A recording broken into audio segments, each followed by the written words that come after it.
सी के किचन में आप सभी का स्वागत है। आज हम कढ़ी पकौड़ा बनाएंगे। इसे हम बिना लहसुन प्याज के बनाएंगे और ये बिल्कुल सात्विक तरीके से बनाएंगे, जिससे कि आने वाले फेस्टिवलों पर हम कढ़ी पकौड़ा एंजॉय कर सकें। आइए देखते हैं इसको बनाने के लिए हमें किन सामग्री की आवश्यकता होगी। आइए देखते हैं कढ़ी पकौड़ा बनाने का तरीका। कढ़ी ज्यादातर अन्नकूट पे भी बनाई जाती है, इसलिए हम इसे पूजा में भी बनाते हैं। तो ये कढ़ी पकौड़ा जो हम बनाएंगे ये बिना लहसुन प्याज के बनाएंगे, मगर हमारी कढ़ी उतनी ही टेस्टी बनके तैयार होगी। बहुत से लोग ये सोचते हैं कि कढ़ी पकौड़ा में जब तक हम प्याज नहीं डालें तब तक टेस्ट नहीं आता है। ज्यादातर कढ़ी में प्याज का इस्तेमाल किया जाता है, पंजाबी कढ़ी या राजस्थानी कढ़ी में। आज हम बिना लहसुन प्याज के सात्विक कढ़ी बनाएंगे और ये उतनी ही टेस्टी बनके तैयार होगी। सबसे पहले मैंने यहाँ पे 250 ग्राम बेसन ले लिया है और इसे मैंने 400 ग्राम खट्टे दही में अच्छे से मिक्स कर लिया है। आप मेरी वीडियो में देख सकते हैं कि मैंने धीरे धीरे दही इसमें डाला है, जिससे कि इसमें कोई भी गुठले ना पड़े। इसके बाद जब दही और बेसन अच्छे से मिक्स हो जाएगा, बाद हम 1 से 2 चम्मच हल्दी पाउडर डाल देंगे। इसके बाद इसमें हम पानी ऐड करेंगे।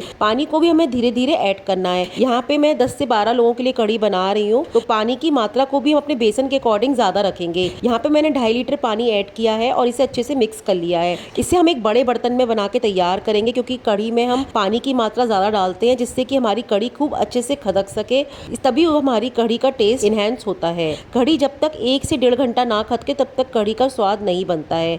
ये कढ़ी बहुत ज्यादा मात्रा में हम बना रहे हैं, 12 से 13 लोगों के लिए हम ये कढ़ी बना रहे हैं, तो इसे हम 1 से 1.5 घंटा ज़रूर खदकाएंगे। तो इसके लिए मैंने एक बड़ी कढ़ाई में ही बेसन, दही और पानी को मिक्स करके मैं हल्दी और 2 बड़े चम्मच नमक डाल के मिक्स करके हमने गैस पर खदकाने के लिए रख दिया है। हम अपने पकौड़ों की तैयारी करते हैं। मैंने यहाँ पे 150 ग्राम बेसन ले लिया है, उसमें सभी मसाले जो मैंने वीडियो में मेंशन किए हैं वो डाल दिए हैं और धीरे धीरे हम इसे पानी से इसका एक गाढ़ा घोल बना के तैयार करेंगे। आप मेरी वीडियो में देख सकते हैं कि हम जो पकौड़ों का बेसन घोल बना के तैयार करेंगे वो बहुत रनिंग कंसिस्टेंसी का नहीं होना चाहिए। घोल हमारा बहुत पतला नहीं होना चाहिए, घोल हमारा थोड़ा गाढ़ा ही होना चाहिए, जिससे कि हमारे पकौड़े सुपर सॉफ्ट बने।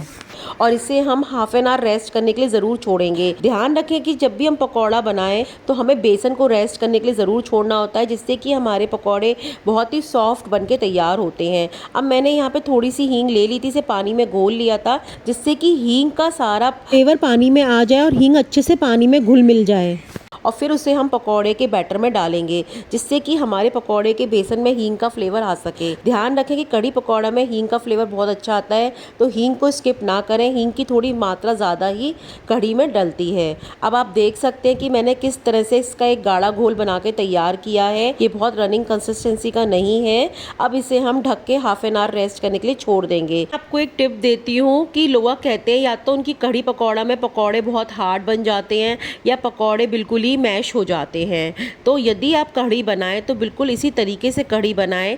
कढ़ी को आप पहले 15 से 20 मिनट खदका लें, उसके बाद ही पकौड़े इसमें ऐड करें। और पकौड़े का बेसन भी हमें हाफ एन आवर रेस्ट करने के लिए ज़रूर छोड़ना होता है, जिससे कि बेसन फूल के अंदर से फ्लफी होता है। उसके बाद ही हमारे पकौड़े सुपर सॉफ्ट बनके तैयार होते हैं। पकौड़े के बेसन में जितने मसाले अपनी वीडियो में मेंशन किए हैं वो सभी डाल दिए थे और इसका एक गाढ़ा घोल बना के उसे रेस्ट करने के लिए छोड़ दिया था। अब जो मैंने हींग का पानी बचा हुआ घोला था वो मैं इस कढ़ी में डाल दूंगी और इसे अच्छे से चलाती जाऊंगी। ध्यान रखना है कि पकौड़े हमें 15 से 20 मिनट जब हमारी कढ़ी खदक जाएगी उसके बाद ही तैयार करके अपनी कढ़ी में ऐड करने हैं, नहीं तो हमारे कढ़ी में सारे पकौड़े घुल जाएंगे। तो हमें इस बात का ध्यान रखना है कि जैसे ही हमारी कढ़ी कम से कम 20 से 25 मिनट खदक लेगी उसके बाद ही हम पकौड़े बना के अपनी कढ़ी में ऐड करेंगे।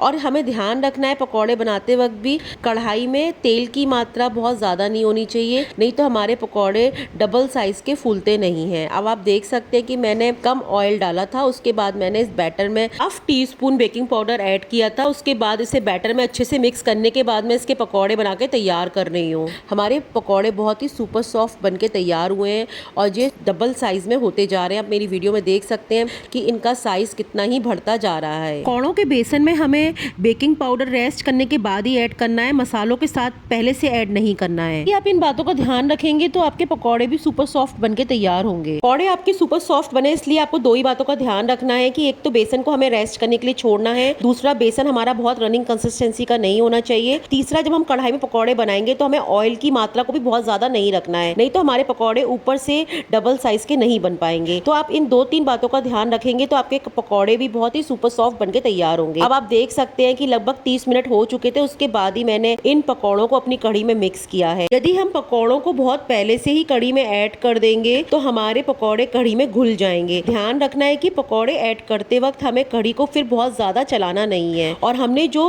हींग का पानी बना के तैयार किया था वो भी हम इस समय सारा डाल देंगे, जिससे कि हमारी कढ़ी में हींग की खुशबू बहुत अच्छे से आ सके।